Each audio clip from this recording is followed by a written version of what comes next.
The shadow অডিওগ্রাম চ্যানেলে সকল শ্রোতা বন্ধুদের স্বাগত। আজকে আমি সমরেশ বসুর লেখা একটি গল্প ষষ্ঠ ঋতু এটি পাঠ করব। গল্পটি সম্পূর্ণরূপে প্রাপ্তবয়স্কদের জন্য। গল্পটি ভালো না লাগলে দয়া করে এড়িয়ে যাবেন। অযথা ভুল মন্তব্য করে বিব্রত করবেন না। আর গল্পটি ভালো লাগলে অতি অবশ্যই আমাদের চ্যানেল দ্য শ্যাডো অডিওগ্রামকে সাবস্ক্রাইব করে আমাদের পাশে থাকবেন। তাহলে শুরু হচ্ছে আজকে আমাদের গল্প ষষ্ঠ ঋতু। মেয়ে মানুষটি দাঁড়িয়েছিল দরজার কাছে। সামনের রাস্তাটি উত্তর দক্ষিণে লম্বা, সরু রাস্তা, দুপাশে ঘিঞ্জি বাড়ি। রাস্তার ধারে পানবিড়ির দোকানপাট। দক্ষিণে জেলেপাড়া, উত্তরে মালিপাড়া। মালিপাড়ায় মালি আর নেই, এখন নামটি বেঁচে আছে। ভালো কথায় লোকে বলে খারাপ পাড়া। মফস্বলের ছোট শহর হলেও বেচা কেনা হাটবাজার বেশ জমজমাট শহর। মেয়ে মানুষটি যে বাড়ির দরজায় দাঁড়িয়েছিল ওইখান থেকেই মালিপাড়ার শুরু বলা যায়। পৌষের দুপুর, দেখতে দেখতে রোদ কাত হয়ে গেছে কখন। পাড়াটার পুবের বাড়ির চালাগুলি পেরিয়ে কোঠাবাড়ির মাথায় ঠেকেছে রোদ। মেয়ে মানুষটির দরজার মাথায় একটি ছোট সাইনবোর্ড টাঙানো রয়েছে। লেখা আছে, শ্রীমতী কৃষ্ণভামিনী দাসী কীর্তন গায়িকা, ভিতরে অনুসন্ধান করুন। দাঁড়িয়ে আছে কৃষ্ণভামিনী নিজেই। মাজা মাজা রং, দোহারা গরম, মধ্য ঋতু আশ্বিনের নিস্তরঙ্গ ঢলঢলে শরীর। বয়সটা অবশ্য গিয়ে ঠেকেছে তলে তলে আর একটু দূরে। দিনের হিসাবে আশ্বিনের দিন কাবার হয়ে অগ্রহায়ণের একটু শীত ধরেছে সেখানে। একটু রাশভারী দলমলে কৃষ্ণভামিনী।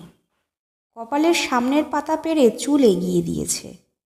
সিথির সিঁদুর সামান্য, ডাগর চোখে এখনও সজাগ চাহনি। খরতাও আছে। কালো শাড়ি পরনে, গায়ে জামা নেই। মুখে পান টিপে ভুরু কুঁচকে তাকিয়ে আছে দক্ষিণে। চোখে ঠোঁটে রাগ রাগ ভাব। নাকছাবটিও নড়ে চড়ে উঠছে নাকের পাটায়। উপকূলের কোঠাবাড়ির বারান্দা থেকে একটি মেয়ে জিজ্ঞেস করল, দাঁড়িয়ে আছো যে কেষ্ট দিদি?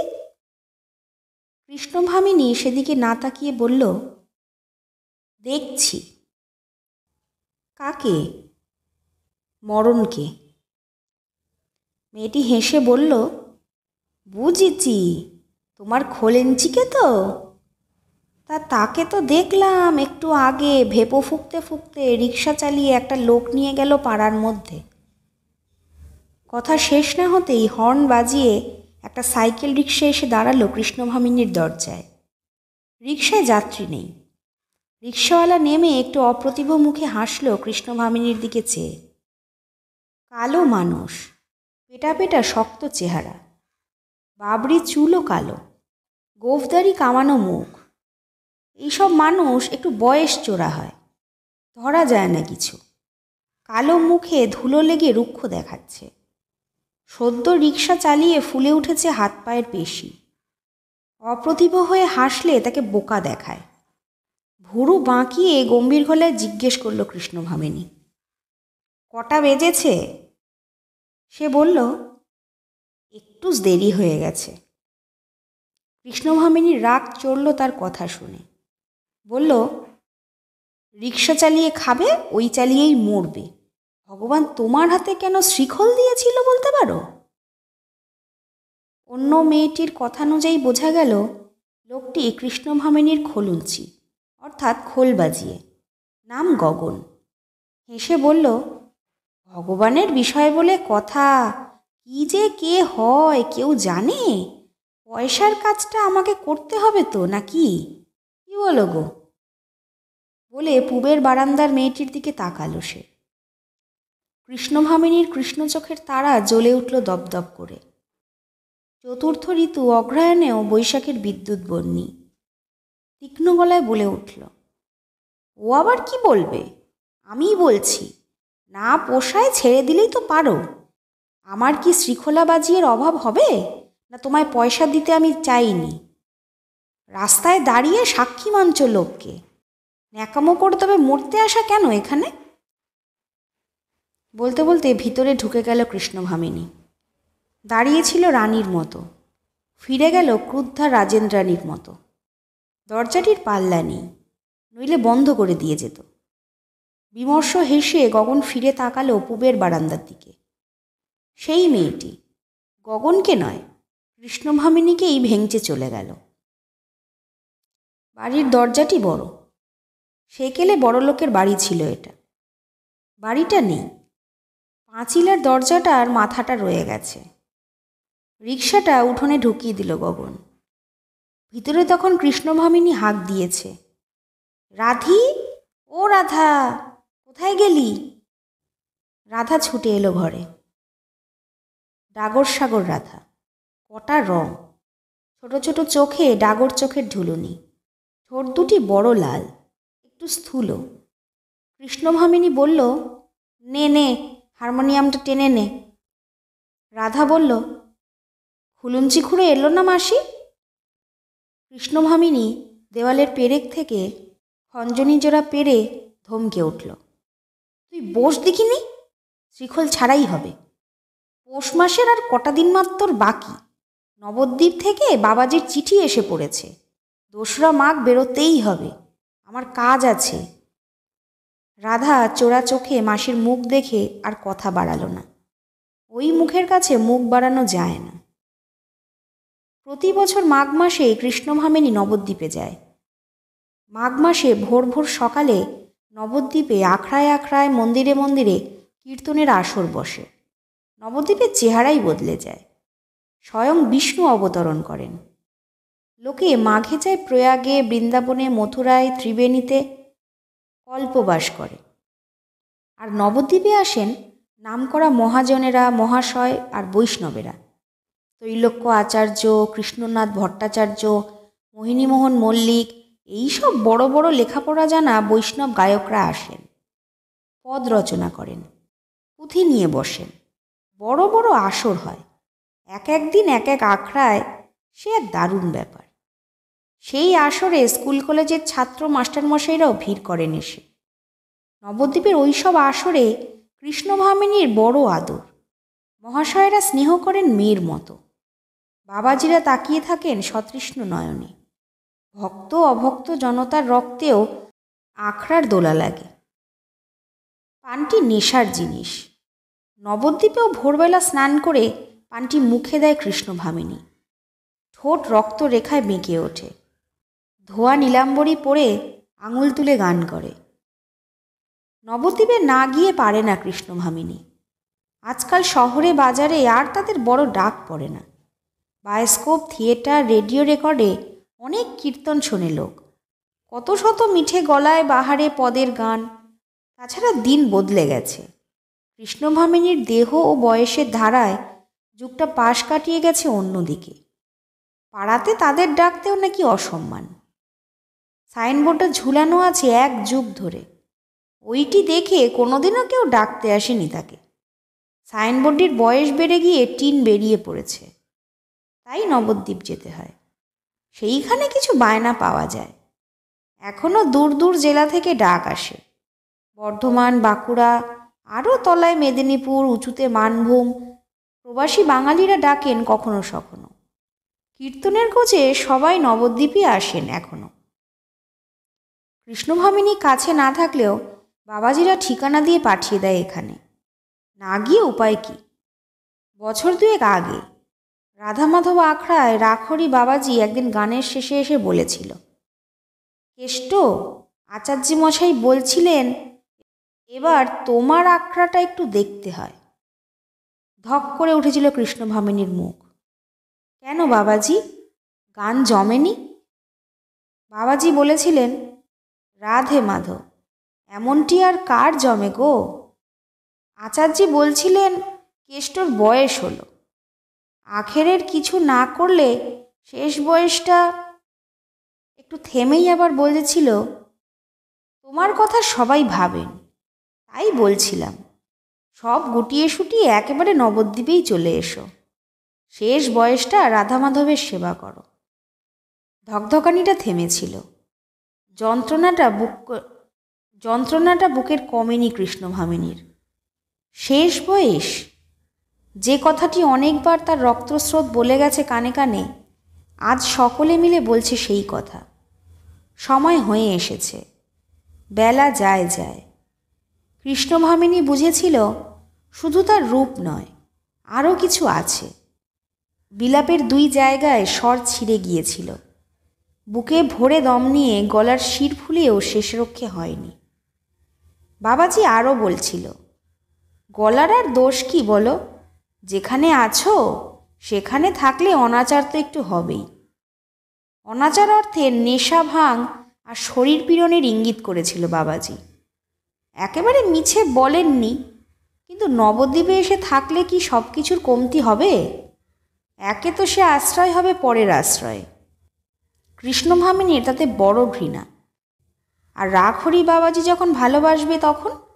অমন ঢুলু ঢুলু চোখ বাবাজির, কেষ্টকে ভালো না বেসে তার উপায় কি? সেই ভালোবাসার আশ্রয় তো সইবে না তার। তবে আখেরের ব্যবস্থা করেছিল কৃষ্ণভামিনী।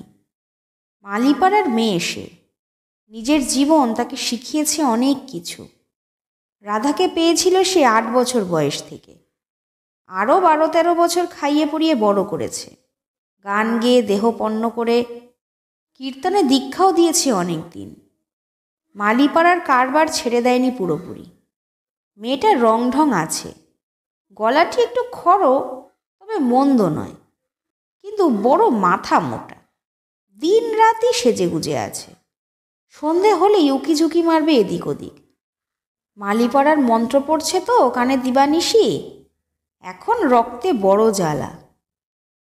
প্রথম দিকে শেখবার অত চেষ্টা ছিল না কৃষ্ণভামিনীর। গত 2 বছর থেকে সাঁড়াশির মতন চেপে ধরেছে সে রাধাকে, তালিম দিচ্ছে চুলের মুঠি ধরে।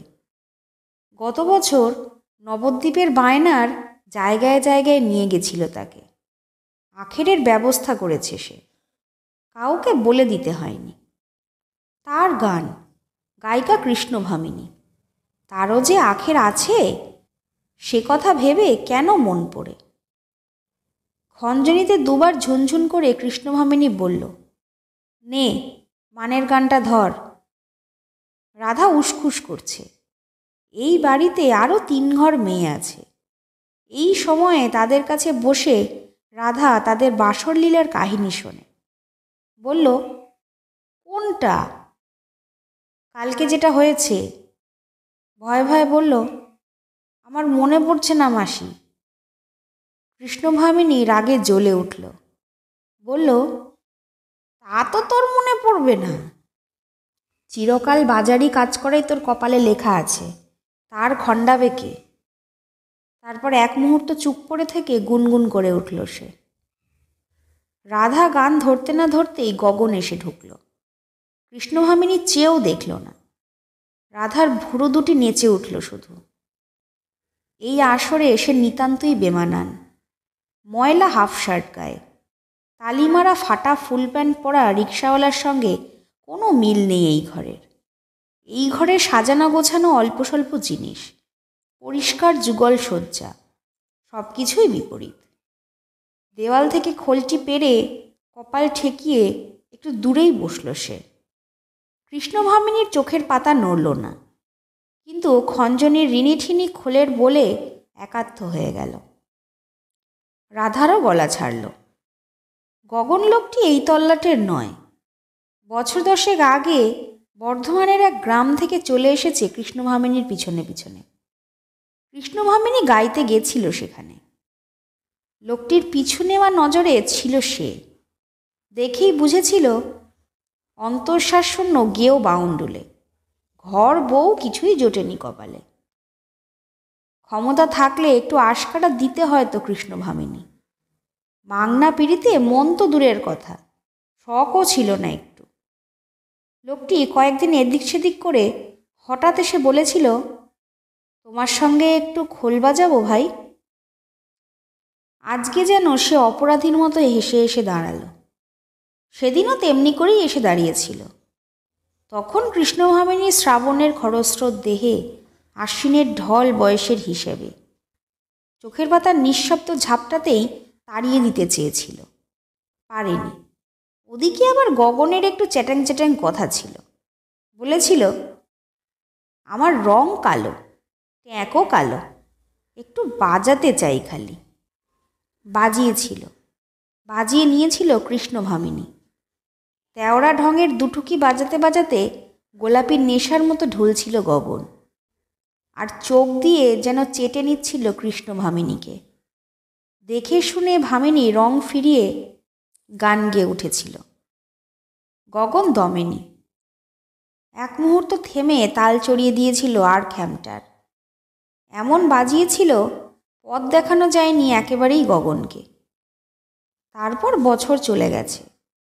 নানান কাজ করে গগন রিক্সা কিনে বসেছে এইখানেই। সারাদিন দুটি কাজ এখন, রিক্সা চালানো, ওইটি পেটের জন্য, আর কৃষ্ণভামিনীর সঙ্গে খোল বাজানো। ওইটি শুধু শখ না, আরও কিছু। টেরই পায়নি 10 বছর ধরে। এখন কৃষ্ণভামিনীরও দরকার হয়ে পড়েছে তাকে। তবে গগনের ওই লালা ঝরা চোখ দুটিকে কোনোদিনও আশকারা দেয়নি সে। রিক্সাওয়ালার কাছে কীর্তন গায়িকা কৃষ্ণভামিনী বেচতে পারে না নিজেকে। মাংনা বলে নয়, কৃষ্ণভামিনীর মান আছে। মালিপাড়ার মেয়েরা ফোসলায় গগনকে। কি আশায় আছো? না হয় রিক্সাই চালাও, আর মেয়ে মানুষ নেই এই সংসারে? আছে, কার ঘরে যাতায়াত নেই গগনের। তার রিক্সাওয়ালা বন্ধুরা বলে, ওরে বন্ধু, কেষ্টভামিনীর মধু যে চলে যাচ্ছে বছরে বছরে। যারা খাওয়ার তারা খেয়ে নিল, তোকে বেটা পাকা চুল বাঁচতে হবে ভামিনীর। গগন বলে, তা জানি, চাকে মধু না থাক, মোম তো থাকবে। ভামিনীর পাকা চুল, সেও যে অনেক ভাগ্য। এই মরেছে, কুকুর না কিরে? গগন হাসে, মাথা গুজে সোয়ারি বয়। তখন বোঝা যায় তার বয়সেও শীতের বেলা লেগেছে। কৃষ্ণভামিনী তার চোখের দিকে তাকিয়ে বলে, মরণ, রিক্সাওয়ালা হলে অমনি নুলা হয়। কথায় কথায় গগন দু একবার ভামিনীর বাড়িতেই থাকবার প্রস্তাব করেছে। খাওয়াটা থাকাটা যদি এখানেই ব্যবস্থা হতো মন্দ হতো না। ভামিনী উগ্রচণ্ডী মূর্তি নিয়ে তেড়ে এসেছে। বেরো, বেরো, তুই এক্ষুনি বেরো। রাধা ঠেকে ঠেকে যাচ্ছে। ভামিনী খঞ্জনির খুনখুন শব্দ থামিয়ে বলে, হলো না মুখপুরি, একটু হেসে গা। হারমোনিয়াম ছাড়, খালি গলায় দাঁড়িয়ে দাঁড়িয়ে গা। আগে বল। বলে নিজেই বলে, সখী, আমার মন নেই, কাকে বলে? আমার চোখ নেই, কাকে দেখাও? আমি বধির, শুনতে পাই নে সই, তবুও ওইখানে কে দেখা দেয়? কে ও? সখী, কেন কুঞ্জের ধারে দাঁড়িয়ে কালা? ফিরে যেতে বল। এদিকে গগনের হাত যেন অবশ, খোলে চাঁটি নেই। হা করে তাকিয়ে আছে কৃষ্ণভামিনীর দিকে। রুখে উঠল কৃষ্ণভামিনী, মরণ। মরবার আগেই ঘিচঘিচ করে খোল কথা বলে উঠল, ফিরে যেতে বল। রাধা হাসে মিটমিট করে, জোরে হাসতে ভয় পায়। মাসি গলায় পা দেবে যে। আশ্চর্য, রাধা চোরা চোখে বিজলি হানে গগনকে। তার কটা রঙের শরীরের রেখায় বড় ঝাঁঝ। নেশা করার মতো স্থূল টকটকে ঠোঁট দুটিতে যেন মনে মনে কি বলে। দেখে শুনে ঘেন্না করে কৃষ্ণভামিনীর। ছুরির রুচি বলে কিছু নেই। গগনের রকম সকমও তো তেমনি। রাধার হাসিতে ঢুলে ঢুলে খোল বাজায়।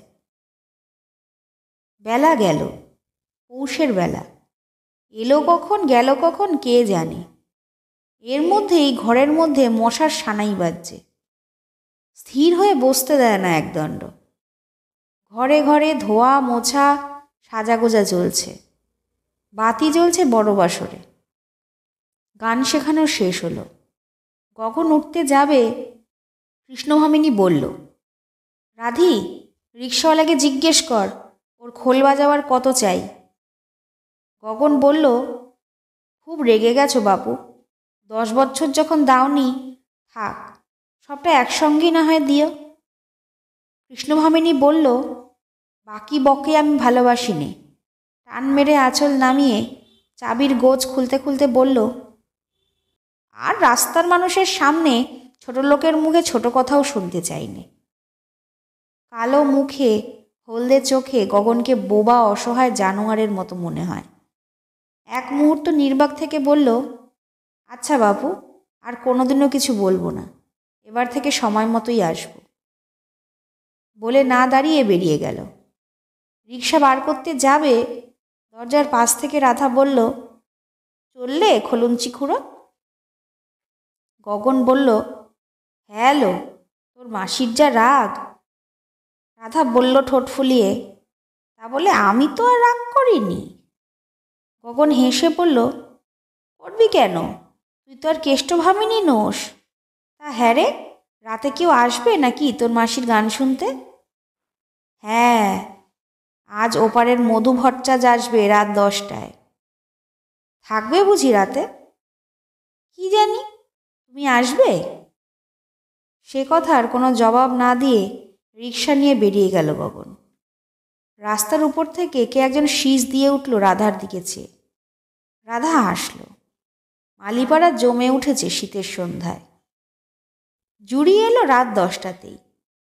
শীতে আপাদমস্তক ঢেকে কোকাতে কোকাতে এলো মধুর ভট্টাচার্য, তার পিছনে গগন। কৃষ্ণভামিনী সেজেছে। শান্তিপুরের নীলাম্বর তার বড় প্রিয়। রংটি মাজা মাজা হলেও মানায়। মুখে স্নো পাউডার মেখেছে। জামার গলাটি একটু বেশি কাটা। চওড়া ঘাড়ে ও গলায় বয়সের ঢেউ পড়েছে। ঢাকা পড়েছে একটু চওড়া বিছে হাড়ে। পান রাঙানো ঠোঁট, পায়ে আলতা। ভট্টাচার্যকে দেখে অভ্যর্থনা করল, আসুন ভট্টাচার্য মশাই। মধুর বুড়োটে গলায় বলল, হ্যাঁ আসবো? তা আসবো, কিন্তু তোমার সেই মেয়েটি, কি নাম তার? রাধা, হ্যাঁ রাধা। আজ তার মুখে একটু ভাব সম্মিলনের গান শুনব।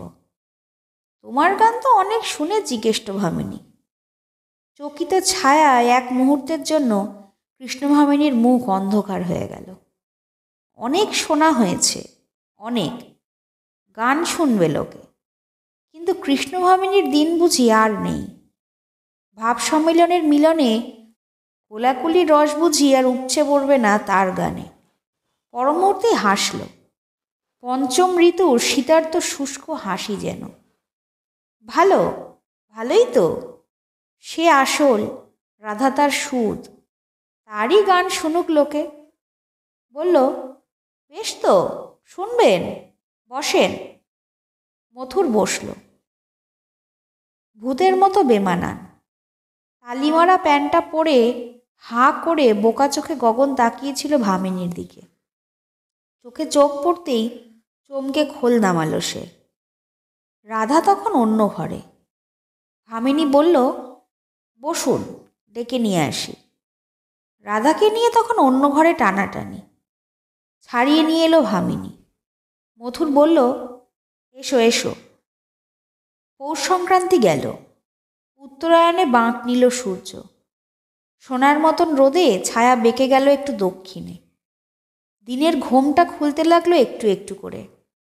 দোসরা মাঘ রাধাকে নিয়ে রওনা হলো ভামিনী। গগনও এসে ঢাকা বারান্দায় তুলে দিল রিকশা। শ্রীখোল নিল কাঁধে। সেও যায়, না গিয়ে পারে না। বাজাবার বড় স্বাদ। 10 বছর ধরে নবদ্বীপে সেও চেনা হয়ে গেছে। কেষ্টভামিনীর খোলবাবাজি তার নাম হয়েছে। গগন বড় খুশি। আর আজকাল অপরের খোল ধরলে একটু বাঁধো বাঁধো লাগে ভামিনীর। গগনের সেখানে বেশ নাম, তবে বেশি দিন থাকতে পারে না। পেট তো চালাতে হবে। 2-4 দিন বাদেই ফিরে এসে রিকশা নামায়। মালিপাড়ার মেয়ে পুরুষরা বলে, কেষ্ট খেতে দিল না বুঝি? গগন বলে, আমি কেন খাবো? রওনা হলো তারা। পাড়ার মেয়েরা মুখ বেঁকিয়ে বলে, বেহায়া মেয়ে মানুষটার ঠেকার দেখলে গা জ্বালা করে। স্টেশনে গিয়ে ভামিনী দুটি টিকিটের টাকা দিল গগনের হাতে। গগন 3টি টিকিট কাটল। নবদ্বীপে আসর জমে উঠেছে সংক্রান্তির দিন থেকেই। সকলেই অভ্যর্থনা করল কৃষ্ণ ভামিনীকে। আখড়ায়, মন্দিরে, চেনাশোনা বাড়িতে। রাধাকে গত বছরই সবাই দেখেছে। গত বছর রাধা বিশেষ সুবিধে করতে পারেনি, তবে রাধার কাছে ঘেঁষাঘেঁষির জন্য সকলেই বড় ঠেলাঠেলি করেছে। গগন খলুঞ্চিকেও চেনে সকলে। রাখড়ি বাবাজির আখড়াতেই আস্তানা দিল ভামিনী।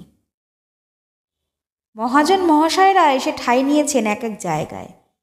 আসরে দেখা হয় সকলের সঙ্গে। সকলেই ডেকে কুশল জিজ্ঞেস করলেন ভামিনীর। পরদিন গানের আসরে বসল ভামিনী। লোকারণ্য হলো সেই আসরে। প্রথম দিন সে কৃষ্ণ রাধা ভজল, খোল করতাল ভজল, মান্য গণ্য মহাজন গুরুজন ভজল। অনেকক্ষণ গাইল ভামিনী, কিন্তু তেমন সাড়া শব্দ পেল না। নিজেকে বড় ক্লান্ত লাগলো ভামিনীর। ঠোঁট শুকিয়ে উঠতে লাগলো। চোখের কটাক্ষে সেই রং আর ফুটছে না। সুরের দোলায় দোলায় হাত উঠছে না তেমন করে। এক ফাঁকে বাইরে এলো। রাখড়ি বলল, কি হয়েছে তোমার কেষ্ট? কেন, গলায় যে তোমার বয়সা ধরেছে। বয়সা? হেসে উঠল ভামিনী। বলল, এই বয়সে আবার বয়সা কি বাবাজি? সে তো ছেলে মানুষের ধরে। রাখড়ি বলল, এই বয়সেও ধরে গো। গলায় তোমার দোআঁশলা জট পাকাচ্ছে কেন? দোআঁশলা জট? আচমকা শীতের কাঁপ ধরে গেল যেন ভামিনীর বুকে। হেসে বলল, একটু চা খেয়ে নিতে হবে আসলে। রাখড়ি ভামিনীর আপাদমস্তক তীক্ষ্ণ চোখে দেখে হঠাৎ মিষ্টি হেসে বলল, থাক না, এবার না হয় থাক। তোমার রাধাকে গাইতে দাও, দেখা যাক না কেমন শিখেছে। রাখড়ির চোখের দিকে তাকিয়েই ভামিনীর রাঙা শুকনো ঠোঁটও বেঁকে উঠল। কিন্তু গাইতে বলল রাধাকেই। রাধা ভুরু তুলে ঠোঁট ফুলিয়ে গান করল। গলা একটু খড়ো, কিন্তু কাঁচা গলার চড়া সুরে আর কাঁচা বয়সের কিশোরী ঠমকে আসর গুনগুন করে উঠল। কোথায় ছিল আসরের এই হাসি ও আনন্দাশ্রু? অন্ধকার চেপে আসছে কৃষ্ণ ভামিনীর মুখে, তবু হাসছে। শীত, বড় শীত, গুড়গুড় করে কেঁপে কেঁপে উঠছে বুকের মধ্যে। কেন? চুলের মুঠি ধরে যাকে শিখিয়েছে সেই রাধার গুণে বলিহারি যাচ্ছে সব। তার সুদের ঐশ্বর্য। স্বয়ং মোহিনী মল্লিক মহাজন আশীর্বাদ করল ভামিনীকে। বাহ, বেশ। শুধু আখেরের স্বার্থে এমনটি শিখানো যায় না মা। তুমি সত্যিকারের আখেরের কাজ করেছ। বড় সুখ, তবু মুচড়ে মুচড়ে ওঠে বুক। কীর্তন গায়িকা কৃষ্ণ ভামিনী আজ আর নেই। আখেরের কাজ আছে। এমন মহাজন কেন হলো না ভামিনী, যে সুদের নেশায় বুঁদ হয়ে থাকে? কেবল 2টি দিন গগন চুপচাপ খোল বাজালো, আর অপলক চোখে চেয়ে দেখল ভামিনীকে। যতবার চোখাচোখি হলো, তার হ্যাংলামো দেখে ভামিনী বিরক্ত হয়ে ফিরিয়ে নিল মুখ। মরলে ওকে হাড় কখানা চিবুতে দিয়ে যাবে। 2 দিন পরে গগন বিদায় নিল। আবার আসবে মাঘেই। ভামিনী মনে মনে বলল, পাঁচ ছাড়লে বাঁচি। তারপর গান চলল আখড়ায় আখড়ায়। রাধা এবার ভাসিয়ে দিল নবদ্বীপ। যা গায় সবই মানিয়ে যায়। একদিন কৃষ্ণ ভামিনীরও যেত। যা করত, যা বলতো, যা গাইতো, তাই ভালো লাগতো লোকের। খরস্রোতা কৃষ্ণ ভামিনীকে দেখছে সে রাধার মধ্যে। সবাই রাধার পিছনে পিছনে। রাত্রে রাধাকে বুকে নিয়ে আদর করল ভামিনী।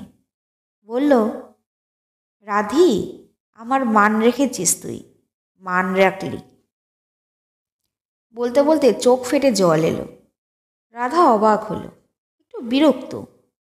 বলল, এ আবার তুমি কি শুরু করলে বাপু? ঘুমোতে দাও। ঘুমোতে দিল তাকে। নিজের হাতে ভালো করে কম্বল দিয়ে ঢেকে দিল। হয়, এমনটিই হয়। এত জনে জনে মহাজনে সবাই মিলে চোখে মুখে তাকে বন্দনা করেছে। হবে না, একসময় কৃষ্ণ ভামিনীরও যে হয়েছিল। আসরে আর ভালো করে ভামিনীকে কেউ সাধেও না, রোজ গাওয়াই হয় না তার। তবু আসরে থাকতে হয়, বসতে হয়। বায়না পাওয়া গেছে কয়েকটি। বায়নার শর্ত রাধা, তবে কৃষ্ণ ভামিনীকেও চাই। চাইবই কি, সুদকে একলা ছাড়বে কি করে সে? মাঘের শেষে আবার গগন এলো। এসে দেখল ভামিনীর চোখের কোলে কালি, মুখখানি শুকনো। চলতে ফিরতে পিঠে ব্যথা, কোমরে ব্যথা, যেন এতদিনে সত্যি সত্যি বুড়ি হয়ে গেছে সে। পা ছড়িয়ে বসে, তেমন সাজাগোজাও নেই, যেন মালিপাড়ার সুকি মাসি। গগন বলল, শরীরটা তোমার খারাপ দেখছি যে। মুখ ঝামটা দিয়ে উঠল ভামিনী। শরীরটা ছাড়া বুঝি আর কিছুই দেখতে পাও না ওই মোড়া খেকো চোখে? গগন বলল, তাও দেখতে পাই। কি দেখতে পাও? তোমার দুঃখ। মরে যাই আর কি, উনি এলেন আমার দুঃখ দেখতে। তারপর হঠাৎ কি যেন হলো ভামিনীর, ভীষণ ক্ষেপে উঠল। বলল, বেহায়া লোক, আর কবে ছাড়বে পিছন আমার? মরলে তবে আগে মরি, তারপরে ছিঁড়ে ছিঁড়ে খেও। গগন এবার ভ্যাবাচাকা খেয়ে গেল। তাড়াতাড়ি বলল, আচ্ছা তাই হবে, তাই হবে, তুমি চুপ করো এখন, বলে সরে পড়ল। মাঘ মাসের শেষ কটা দিন কাটিয়ে যাত্রা শুরু হলো। গুটি সাতেক বায়না আছে। কৃষ্ণনগর, চোতখণ্ডে, রামপুরহাট, ধানবাদ, গোটা দেশটাতেই প্রায় সব জায়গাতেই সবাই ছুটে এলো কৃষ্ণ ভামিনীর নাম শুনে। মুঠি ভরে পয়সার বাহবা দিয়ে গেল রাধাকে। তবে কৃষ্ণ ভামিনীকেও বাহবা দিয়েছে সবাই। সে নইলে এমন মেয়ে সাকরেদার কার হয়? চোতখণ্ড অবধি সঙ্গে রইল গগন। ওখানেই কাছাকাছি তার জন্মভূমি। সে বিদায় চাইলে ভামিনী বলল, আগে বলনি কেন? আমার খোল বাজাবে কে? গগন বলল, পেটের ব্যবস্থাও তো দেখতে হবে আমাকে, ট্যাগ যে ফাঁকা। ভামিনী বিরক্ত হয়ে বলল, না হয় খেতেই দেব। হলদে চোখে অন্যদিকে তাকিয়ে বলল গগন, তা পারবো না বাপু, আমি খোল বাজিয়ে জোগাড় করে দিয়ে যাচ্ছি। সেই দিন বর্ধমান শহর থেকে জুটিয়ে দিয়ে গেল একজনকে। ভামিনী ঠোঁট উল্টে বলল, মুরদ বড় মান, তার ছেঁড়া দুটো কান, আপদ কোথাকার, ও আবার খাবে খোল বাজিয়ে। পয়লা বৈশাখে ফিরে এলো কৃষ্ণ ভামিনী আর রাধা। রোজগারে একটু ভাটা পড়েছিল কয়েক বছর, এবার সুদ শুদ্ধ আদায় করে নিয়ে এসেছে ভামিনী। কিন্তু বুকের কাঁটার মতো একটা লোক পিছন নিয়েছে বর্ধমান থেকে। যত জায়গায় তারা গেছে সব জায়গাতেই গেছে লোকটা। ভাবও হয়েছে খুব রাধার সঙ্গে। রাধার আশকারাতেই এখানেও ছুটে এসেছে। বুকে বড় ধুকপুক ভামিনীর। গগনের মতো হলেও ভালো ছিল, কিন্তু লোকটি অল্প বয়সী, পয়সাওয়ালা উগ্র ঘরের ছেলে, সহজে পিছু ছাড়বে না। ভাব জমাবার চেষ্টা করছে ভামিনীর সঙ্গেও। রাধার সঙ্গে খুব পীড়িত হয়েছে, একেবারে দূর করতে পারেনি। ফিরে এসে রাধা বলল, মাসি, লোকটা কিন্তু দুদিন এখানে থাকবে। ভামিনী গম্ভীর গলায় বলল, না। রাধা ফুঁসে উঠল, হ্যাঁ থাকবে। অবাক হয়ে তাকিয়ে রইল কৃষ্ণ ভামিনী, কিন্তু সেই তেজ নেই তার। নিস্তেজ গলায় বলল, মুখপুরি, বেশি অত্যাচার করলে গলাটা যে যাবে। রাধা হুকুমের সুরে বলল, যাক, গলার জন্য কি কারোর ঘরে লোক আসা বাদ ছিল? অন্ধকার মুখে চুপ করে বসে রইল ভামিনী। বুকটার মধ্যে পুড়তে লাগলো চাপা আগুন। চোখের মণিতে সেই আগুন নেই, আঙুল সংকেতের নির্দেশ নেই। রাজেন্দ্রাণী কৃষ্ণ ভামিনী আর নেই। সারা বাড়ি মজা দেখল। রাধা আর তার লোকটিকে নিয়ে গুলজার করল সবাই। মালিপাড়ার বুড়ি ছুড়ি সবাই বলল, বেহায়ার তেজ একটু কমেছে। তবে কিসের তেজ? কোনো তেজ তো কোনোদিন ভামিনী দেখায়নি কাউকে। সে যা তাই সকলের কাছে তেজ। গগন এলো যথাপূর্বং। আসতে লাগলো রোজ আগের মতোই। রাধার লোকটি বিদায় নিয়েছে। সব সময় ভামিনীর কথা মানে না রাধা, তবু ঝগড়া করে, টেনে হিচড়ে তাকে নিয়ে বসে ভামিনী। গান গায়, খোল বাজায় গগন। রাধাকে দেখাতে গিয়েও গলা খুলতে লজ্জা করে কেন যেন ভামিনীর। সপ্তমে বাঁধা রাধার গলা টং টং করে বাজে।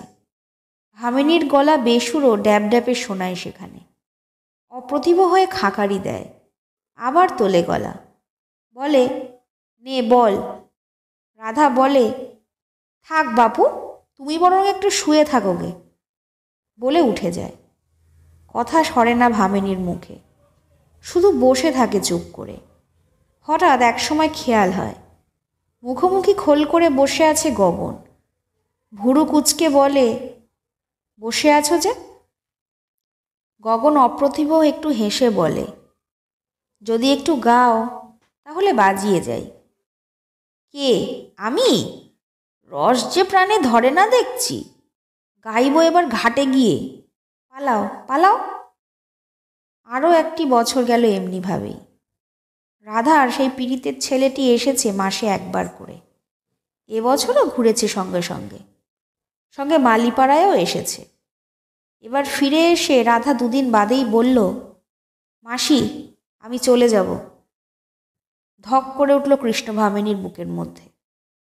4 বছর আগে রাখরির কথা এমনি ধক করে উঠেছিল। গানের গলা নেই, আজ কথা বলবারও গলা নেই ভামিনীর। হাঁ করে তাকিয়ে রইল রাধার নির্বিকার দৃঢ় মুখের দিকে। খানিকক্ষণ পরে বলল, কোথায় যাবি? ওর সঙ্গে। ওর মানে সেই পীড়িতের লোকটির সঙ্গে। বুকের মধ্যে কনকন করছে কৃষ্ণ ভামিনীর। পঞ্চমৃত দারুণ শীতে নেমেছে হিমপ্রবাহ। গলা গেছে, গান গেছে, ধমক ঠমকও গেছে। সুর যাচ্ছে আজ, আসল খেয়ে গেছে কবে। মধুর ভট্টাচার্যরা কবেই ছেড়ে গেছে। টাকা পয়সা সোনাদানা কোনো ঐশ্বর্যই আর রানীর নেই। এই বয়সে আর কিসের বেশাতি করবে? কে আসবে এই ঘরে? ভীত করুণ চোখে তাকিয়ে ভামিনী বলল, যাবি মানে? তোকে খাইয়ে পড়িয়ে বড় করলাম, শেখালাম, পড়ালাম, আমাকে কোথায় রেখে যাবি?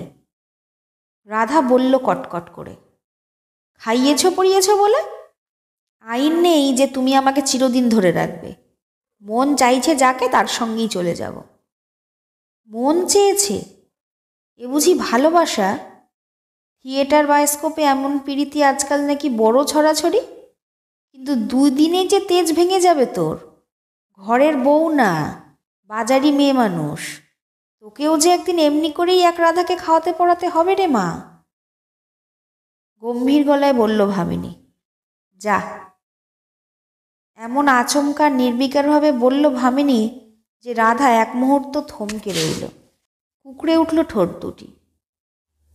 ভামিনী বাইরের দরজার কাছে গিয়ে দক্ষিণের দিকে দেখালো। একটা রিকশাওয়ালা যাচ্ছিল।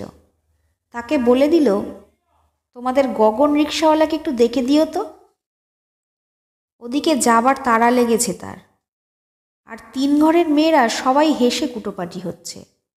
খবর রটেছে সারা মালিপাড়া। সবাই একবার করে দেখতে আসছে রাধা আর তার বাজারি লোকটাকে। রাত 10টায় চলে যাবে ওরা। ভামিনী বসেছিল বাতি জ্বালিয়ে। মনটা বড় গান করতে চাইছে, পারছে না ওদের কথার ফিসফিস খিলখিল হাসিতে। একটু পরেই এলো গগন, বলল, তুমি নাকি ডেকেছ?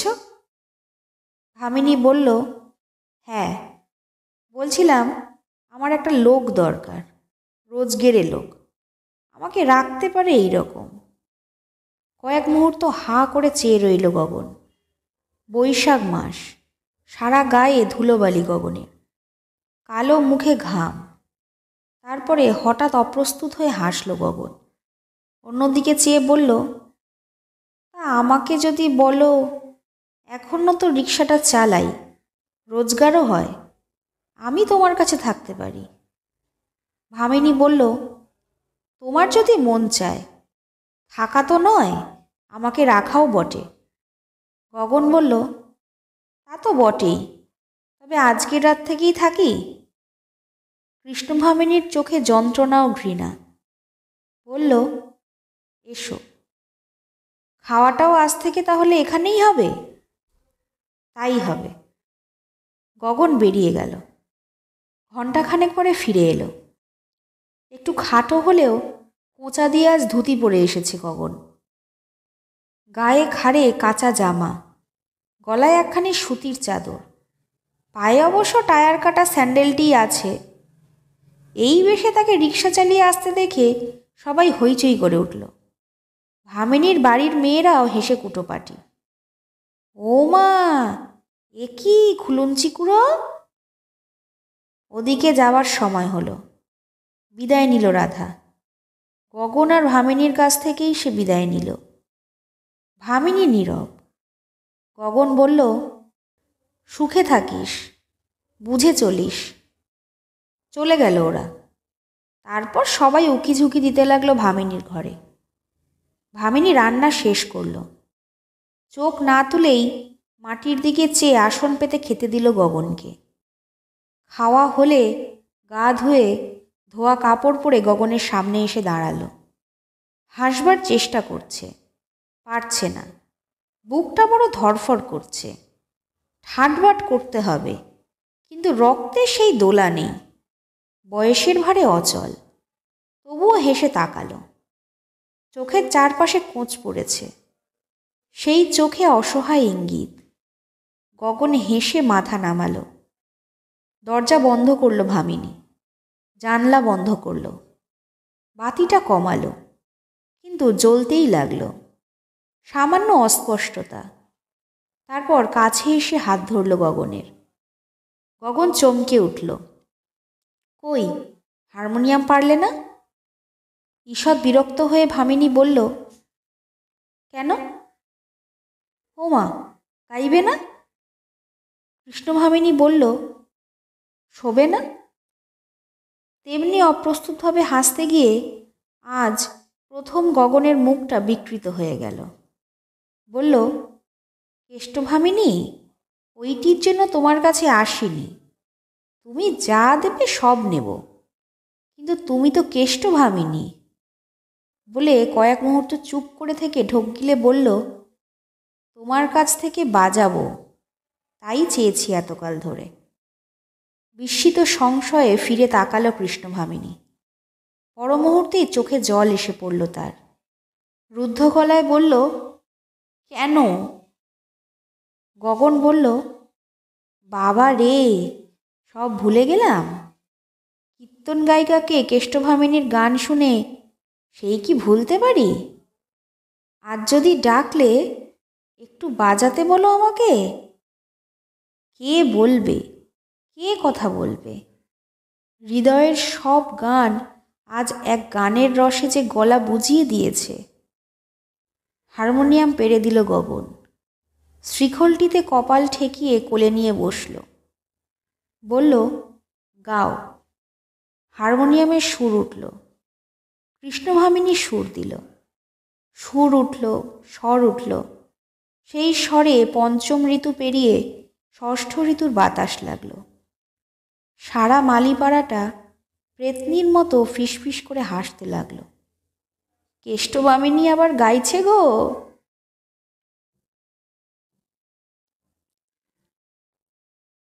শুনছিলেন সমরেশ বসুর লেখা গল্প ষষ্ঠ ঋতু। গল্পটি ভালো লাগলে অতি অবশ্যই আমাদের চ্যানেল দ্য শ্যাডো অডিওগ্রামকে সাবস্ক্রাইব করে আমাদের পাশে থাকবেন। আপনাদের জানা কোনো গল্প বা অভিজ্ঞতার কথা ডেসক্রিপশন বক্সে থাকা মেল আইডিতে পাঠাতে পারেন। আমরা সেই গল্প পাঠ করব আমাদের চ্যানেলে। সুস্থ থাকবেন, ভালো থাকবেন। নমস্কার।